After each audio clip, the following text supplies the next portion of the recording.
Hello guys, मैं नाम शिम। मेरा नाम है अनु। तो कुरान पारा 9 का हाफ हमने देख लिया था, ठीक है?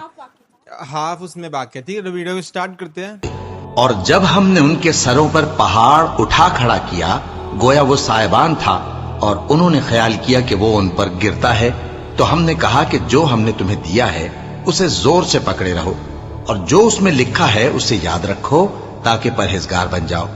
और जब तुम्हारे परवरदिगार ने बनी आदम से यानी उनकी पीठों से उनकी औलाद निकाली, तो उनसे खुद उनके मुकाबले में इकरार करा लिया, यानी उनसे पूछा, क्या मैं तुम्हारा परवरदिगार नहीं हूं?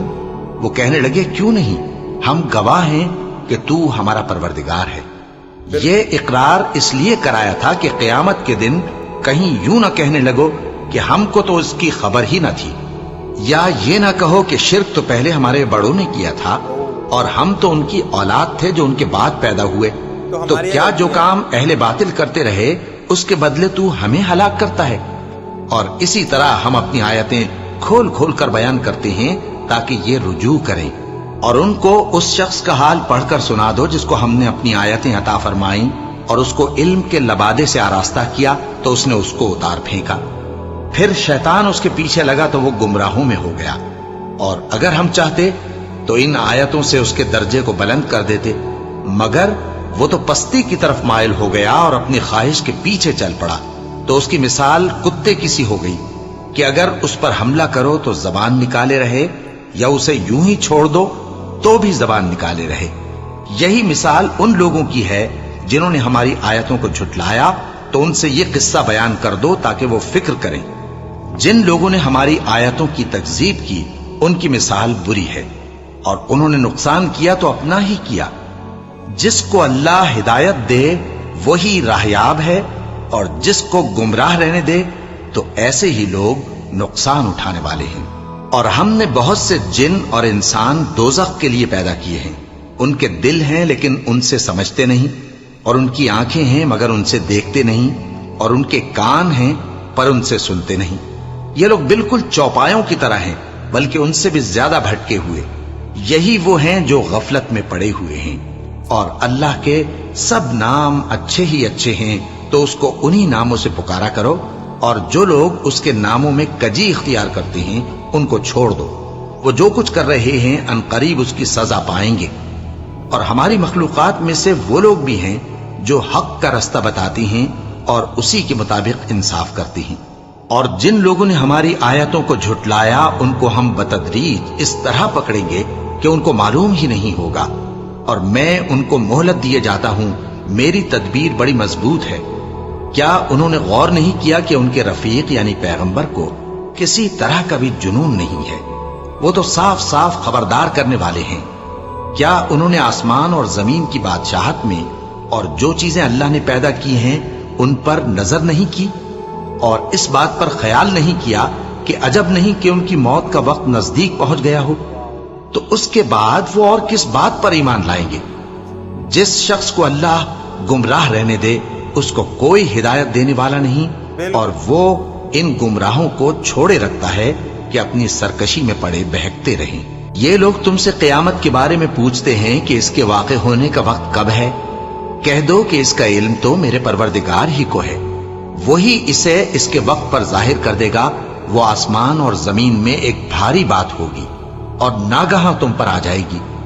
ये तुमसे इस तरह दरियाफ्त करते हैं कि गोया तुम इससे बखूबी वाकिफ हो। कहो कि इसका इल्म तो अल्लाह ही को है, लेकिन अक्सर लोग ये नहीं जानते।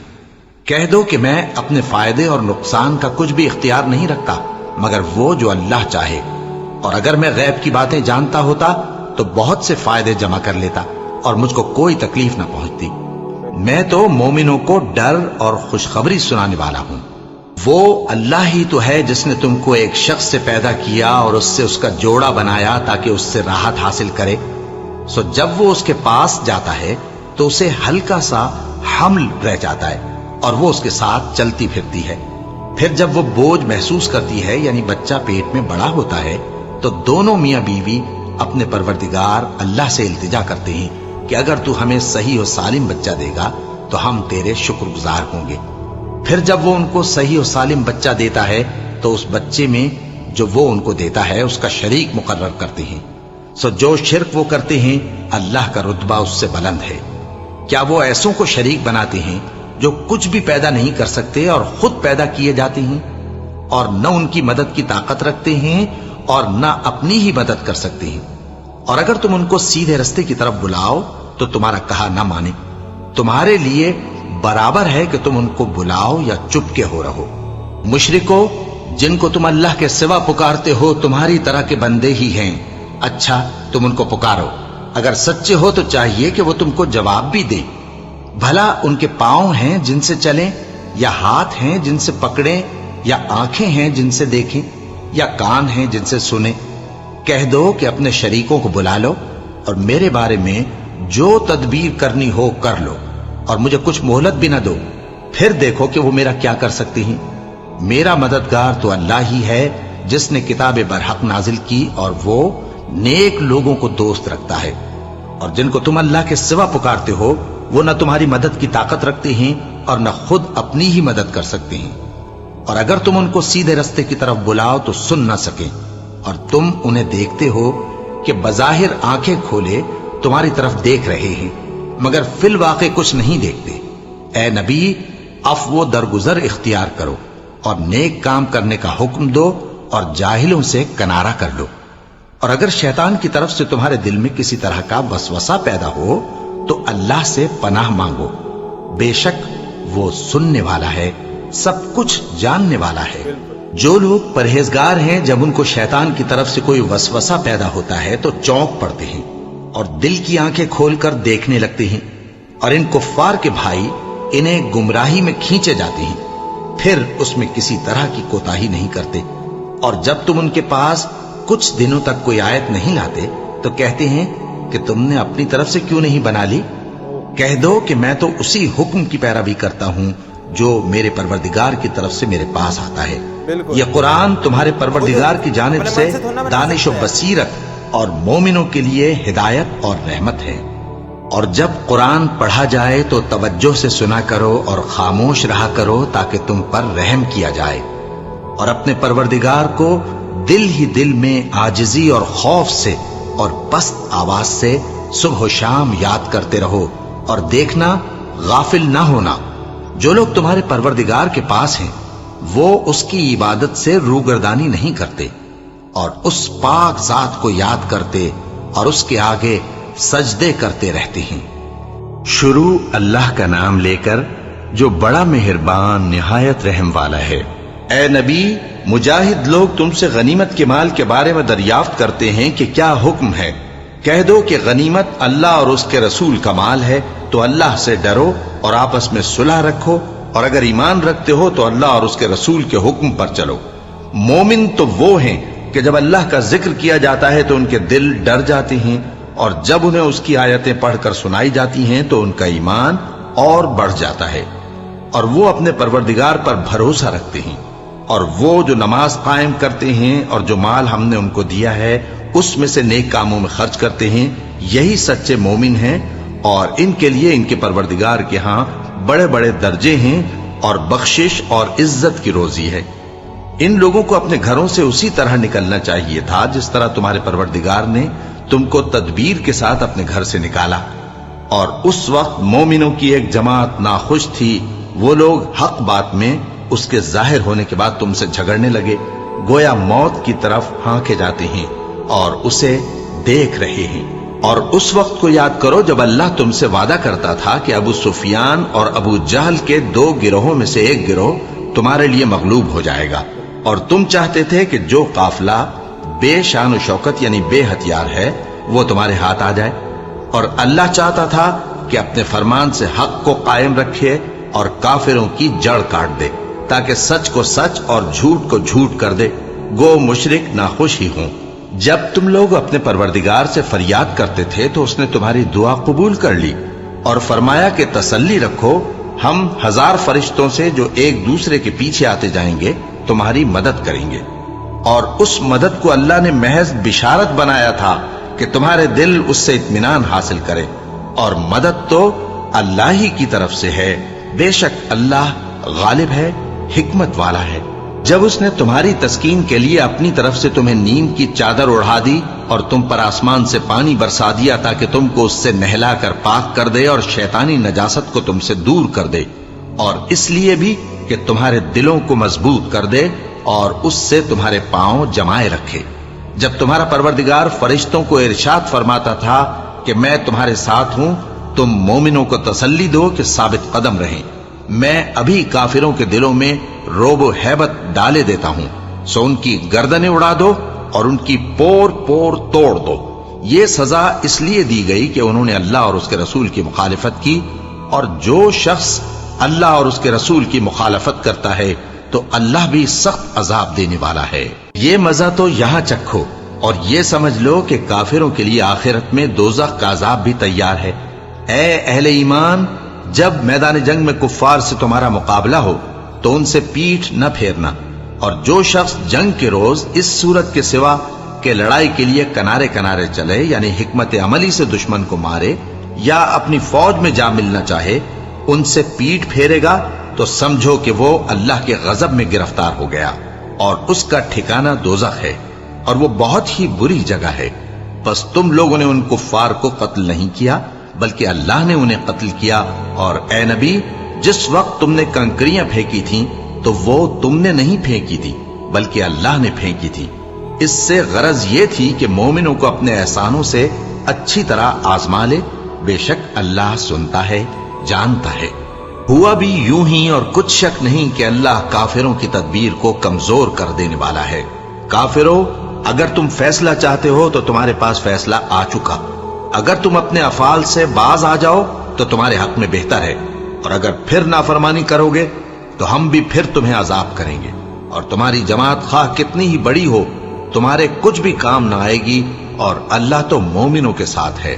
اے ایمان والو، اللہ اور اس کے رسول کے حکم پر چلو اور اس سے روگردانی نہ کرو جبکہ تم سنتے بھی ہو، اور ان لوگوں جیسے نہ ہونا جو کہتے ہیں کہ ہم نے سن لیا مگر حقیقت میں نہیں سنتے۔ کچھ شک نہیں کہ اللہ کے نزدیک تمام جانداروں میں بدترین وہ بہرے گونگے لوگ ہیں جو عقل سے کام نہیں لیتے، اور اگر اللہ ان میں خیر کی طلب دیکھتا تو ان کو سننے کی توفیق بخشتا، اور اگر یوں ہی انہیں سنوا دیتا تو وہ منہ پھیر کر بھاگ جاتے۔ مومنوں، اللہ اور اس کے رسول کا حکم قبول کرو، جبکہ رسول تمہیں ایسے کام کے لیے بلاتے ہیں جو تم کو زندگی جاوداں بخشتا ہے، اور جان رکھو کہ اللہ آدمی اور اس کے دل کے درمیان حائل ہو جاتا ہے، اور یہ بھی کہ تم سب اس کے روبرو جمع کیے جاؤ گے۔ اور اس فتنے سے ڈرو جو خصوصیت کے ساتھ انہی لوگوں پر واقع نہ ہوگا جو تم میں گناہگار ہیں، اور جان رکھو کہ اللہ سخت عذاب دینے والا ہے۔ اور اس وقت کو یاد کرو جب تم زمین مکہ میں قلیل اور ضعیف سمجھے جاتے تھے اور ڈرتے رہتے تھے کہ لوگ تمہیں اڑا نہ لے جائیں، یعنی ختم نہ کر دیں، تو اس نے تم کو جگہ دی اور اپنی مدد سے تم کو تقویت بخشی اور پاکیزہ چیزیں کھانے کو دیں تاکہ اس کا شکر کرو۔ اے ایمان والو، نہ تو اللہ اور رسول سے خیانت کرو اور نہ اپنی امانتوں میں خیانت کرو، اور تم ان باتوں کو جانتے ہو، اور جان رکھو کہ تمہارا مال اور اولاد بڑی آزمائش ہے، اور یہ کہ اللہ کے پاس نیکیوں کا بڑا ثواب ہے۔ مومنو، اگر تم اللہ سے ڈرو گے تو وہ تمہارے لیے حق و باطل کا فرق ظاہر کر دے گا اور تمہارے گناہ مٹا دے گا اور تمہیں بخش دے گا، اور اللہ بڑے فضل والا ہے۔ اور اس وقت کو یاد کرو جب کافر لوگ تمہارے بارے میں چال چل رہے تھے کہ تم کو قید کر دیں یا جان سے مار دیں یا وطن سے نکال دیں، تو ادھر تو وہ چال چل رہے تھے اور ادھر اللہ تدبیر کر رہا تھا، اور اللہ بہترین تدبیر کرنے والا ہے۔ اور جب ان کو ہماری آیتیں پڑھ کر سنائی جاتی ہیں تو کہتے ہیں یہ کلام ہم نے سن لیا ہے، اگر ہم چاہیں تو اسی طرح کا کلام ہم بھی کہہ دیں، اور یہ ہے ہی کیا، صرف اگلے لوگوں کی حکایتیں ہیں۔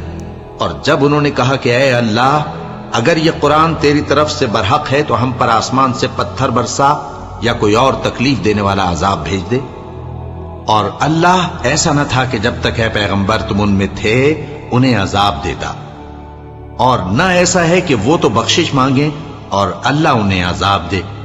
اور اب ان کے لیے کون سی وجہ ہے کہ وہ انہیں عذاب نہ دے، جبکہ وہ مسجد حرام میں نماز پڑھنے سے روکتے ہیں، جبکہ وہ اس مسجد کے متولی بھی نہیں ہیں۔ اس کے متولی تو صرف پرہیزگار ہیں، لیکن ان میں کے اکثر نہیں جانتے۔ اور ان لوگوں کی نماز خانہ کعبہ کے پاس سیٹیاں اور تالیاں بجانے کے سوا کچھ نہ تھی. تو تم جو کفر کرتے تھے اب اس کے بدلے عذاب کا مزہ چکھو. جو لوگ کافر ہیں اپنا مال خرچ کرتے ہیں کہ لوگوں کو اللہ کے راستے سے روکیں، سو ابھی اور خرچ کریں گے، مگر آخر وہ خرچ کرنا ان کے لیے موجب افسوس ہوگا اور وہ مغلوب ہو جائیں گے. اور کافر لوگ دوزخ کی طرف ہانکے جائیں گے تاکہ اللہ پاک سے ناپاک کو الگ کر دے اور ناپاک کو ایک دوسرے پر رکھ کر ایک ڈھیر بنا دے، پھر اس کو دوزخ میں ڈال دے. یہی لوگ خسارہ پانے والے ہیں. اے پیغمبر، کفار سے کہہ دو کہ اگر وہ اپنے افعال سے باز آ جائیں تو جو ہو چکا وہ انہیں معاف کر دیا جائے گا، اور اگر پھر وہی حرکات کرنے لگیں گے تو اگلے لوگوں کا جو طریقہ جاری ہو چکا ہے وہی ان کے حق میں بھی برتا جائے گا. اور ان لوگوں سے لڑتے رہو یہاں تک کہ فتنہ یعنی کفر کا فساد باقی نہ رہے اور دین سب اللہ ہی کا ہو جائے. اور اگر وہ باز آ جائیں تو اللہ ان کے کاموں کو دیکھ رہا ہے، اور اگر روگردانی کریں تو جان رکھو کہ اللہ تمہارا حمایتی ہے اور وہ خوب حمایتی اور خوب مددگار ہے. ہم کتنی بھی ویڈیو دیکھ لیں اور جو سکون ہمیں قرآن سننے میں ملتا ہے نا، وہ سکون ہمیں کوئی سی ویڈیو سننے میں نہیں ملتا. سب سے اچھی قرآن ہی لگتا ہے دیکھنے میں بھی اور سننے میں بھی. مطلب وہ اس لیے ہے نا کیونکہ جو دوسری ویڈیو ہم دیکھتے ہیں وہ ہے کہ دوسرے کیسے ہیں ان کے بارے میں ہے، ٹھیک ہے، لیکن قرآن ہے ہمارے بارے میں. بالکل. اور کوئی ہم ویڈیو دیکھتے ہیں، ہم نبی کی ویڈیو دیکھتے ہیں، اس میں ہم نبی کے بارے میں جانتے ہیں اور مطلب ہم دوسروں کے بارے میں جانتے ہیں. مگر قرآن ہی ایک ایسی ہے جو ہم کو بتاتی ہے کہ خدا جو ہے وہ کیسے ہے اور ہم کیسے ہیں. بس ہم دونوں کے بیچ کی بات ہے وہ، ٹھیک ہے. اس لیے ایک سکون ملتا ہے، ٹھیک ہے، قرآن سنتے سمے. اور وہ بول بیچ میں آیا بھی تھا ایک واقعہ کہ قرآن سنتے سمے شانتی سے بیٹھو، پیچھے بولو نہ. تو ہم تھوڑے بہت جو شبد ہم کو سمجھ نہیں آتے تو بیچ میں پوچھ لیتے ہیں بھائی اس کا مطلب کیا ہے، ٹھیک ہے، تو برا مت ماننا اس کا، ٹھیک ہے. باقی بہت اچھا لگا، ٹھیک ہے. اب قرآن پارہ 10 پہ جائے گے، ٹھیک ہے. تو ملتے ہیں نیکسٹ ویڈیو میں. لائک سبسکرائب کرنا، ٹھیک ہے، بائے.